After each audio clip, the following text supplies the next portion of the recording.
ప్రజాపాలన కార్యక్రమంలో భాగంగా 5 గ్యారంటీలని ప్రజల వద్దకు తీసుకుపోయడానికి కోసమనే ఈ ప్రజాపాలన గ్రామ సభలు అనేది పెట్టడం జరుగుతుంది.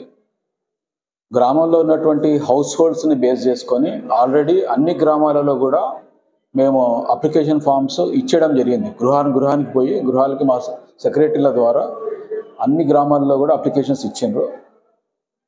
అయితే వాళ్ళందరూ కూడా రేషన్ కార్డ్స్ ఇంట్లో ఒక గృహంలో పెద్ద మనిషి ఉండగా మేమందరం కూడా విడిపోయినాం, మా కుటుంబాలు సపరేట్, మాకు రేషన్ కార్డు కావాలని చాలామంది కోరుకుంటున్నారు. దాంట్లో భాగంగా దరఖాస్తు చేసుకోవడానికి అడుగుతున్నారు. ప్రభుత్వం యొక్క ఉద్దేశం ఏంటిదంటే 5 గ్యారంటీలు కాకుండా వేరే ఏమైతే ఉంటాయో వాటికి తెల్ల కాగితంలో అప్లికేషన్ ఇస్తే చాలు. జిరాక్స్ కంపెనీలు చేరిపోవడము, జిరాక్స్ ఫామ్ కొనుక్కోవడము అది అవసరం లేదని చెప్పడం జరిగింది. ఎవరైతే అట్లా జిరాక్స్ ఫామ్స్ అట్లాంటివి ఏమైనా ప్రింట్ చేసి ఇస్తే అటువంటి వారి మీద చర్యలు తీసుకోవాల్సింది కూడా ప్రభుత్వం చెప్పడం జరిగింది. కాబట్టి అప్లికేషన్స్ ఎన్ని కావాలంటే అని చేయడానికి రెడీగా ఉన్నాము.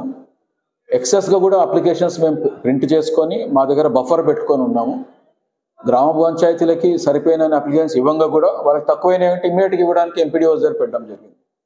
కాబట్టి అప్లికేషన్స్ ఫామ్స్ ఎక్కడ ఎటువంటి కొరత లేదు. సో ఈ బయట వాళ్ళ దగ్గరికి పోయి అప్లికేషన్ ఫామ్స్ కొనే అవసరం లేదు, ఫ్రీగా ప్రభుత్వమే ఇస్తుంది. కాబట్టి ప్రభుత్వం ఇచ్చినటువంటి ఈ ఫామ్స్ని తీసుకొని వాటి లోపల ఈ 5 గ్యారంటీలకు సంబంధించిన విషయాలు ఏమైతే ఉన్నాయో ఆ లబ్ధి కోసం ప్రజలు దరఖాస్తు పెట్టుకోవచ్చు. మీరు అన్నట్టు రేషన్ కార్డు కోసం దరఖాస్తు పెట్టుకొని వచ్చిన వారు తెల్ల కాగితం మీద రాసిస్తే చాలు, దానికి అప్లికేషన్ ఫామ్ అవసరం లేదు. తెల్ల కాగితం మీద వారికి సంబంధించిన వివరాలు ఏమైతే ఉన్నాయో అవి రాసిస్తే తీసుకోవడానికి రెడీగా ఉన్నాము. దానికి సపరేట్ కౌంటర్స్ కూడా పెట్టడం జరిగింది. గ్యారంటీలకు సంబంధించిన కౌంటర్ సపరేట్గా పెడుతున్నాము. అంటే 100 హౌస్ హోల్డ్స్కి ఒక కౌంటర్ పెట్టడం జరిగింది. సో ఇక్కడ ఎన్ని కుటుంబాలు ఉంటే అన్ని కౌంటర్స్ ఇక్కడ కంపల్సరీగా పెడుతున్నాము. దానికి సరిపోయిన విధంగా ఏర్పాటు చేయడం జరిగింది. మరి ఇప్పటికి ఆల్రెడీ ఇన్ని గ్రామాలలో మా దగ్గర ఉండేటువంటి 61 గ్రామాలలో, అదేవిధంగా మున్సిపాలిటీస్లో, జిహెచ్ఎంసీ వార్డ్స్లో కూడా సైమల్టేనియస్గా ఇదే కార్యక్రమం నడుస్తుంది. దాదాపు 3 లక్షల అప్లికేషన్స్ కూడా మాకు ఇప్పటికీ అందినాయి, ఇంకా కూడా అందుతున్నాయి. ఇది నిరంతర ప్రక్రియ. ఎప్పుడు దాకా అంటే 6వ తారీఖు దాకా నిరంతర ప్రక్రియ. అంటే ఏ రోజైతే గ్రామసభ పెడుతున్నామో ఆ రోజే తీసుకుంటారని కాదు, గ్రామసభ పెట్టిన రోజు కంపల్సరీగా అదే ఊరు లోపల తీసుకోవడం జరుగుతుంది. ఆ రోజు నుంచి 6వ తేదీ దాకా ఎవ్రీ డే తీసుకుంటాం. 6వ తేదీ దాకా మేము అప్లికేషన్ ఫామ్స్ తీసుకోవడం జరుగుతుంది గ్రామ పంచాయతీ లోపల. కాబట్టి అందరూ కూడా ప్రజలు కూడా ఎప్పుడు కావాలంటే అప్పుడు తెచ్చి ఇవ్వచ్చు, 6 తారీఖు సమస్య లేదు. సో దానికి సంబంధించిన మున్సిపాలిటీలో అయితే ప్రతిదినం తీసుకుంటుంది. అన్ని వార్డ్స్ లోపల ప్రతిదినం కూడా మున్సిపాలిటీలో తీసుకుంటారు. కాబట్టి గ్రామాలలో మటుకు ఈ డేట్ ఏదైతే పెట్టుకున్నామో ఆ డేట్ దాకా అప్లికేషన్ ఫామ్స్ ఇవ్వడము, ఆ డేట్ నాడు లాంచింగ్ చేసిన తర్వాత 6వ తేదీ దాకా అప్లికేషన్ ఫామ్స్ తీసుకోవడం జరుగుతుంది. కాబట్టి ప్రజలు కూడా ఈ యొక్క సదుపాయాలు ఏమైతే ఏర్పాటు చేసిరో వాటిని సద్వినియోగం చేసుకోవాల్సిందిగా కోరడం జరుగుతుంది. అందరికీ నమస్కారం. Thank you. రోజుకి 2 గ్రామాలలో గ్రామ సభలు నడుస్తాయి.